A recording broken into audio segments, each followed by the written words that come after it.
Hi everyone, today I will show you a quick trick to make your special fish index appear in Fish 8 on Roblox.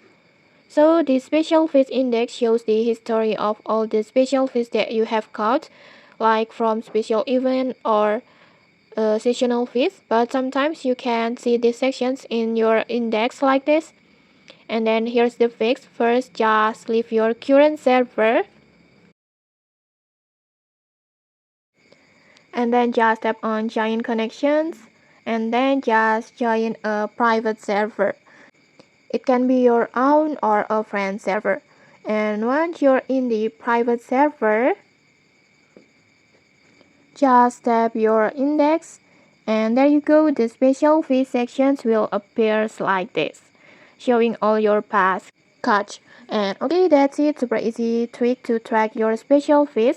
If you found this helpful, don't forget to like, comment, and subscribe for more tutorials. Thanks for watching and see you!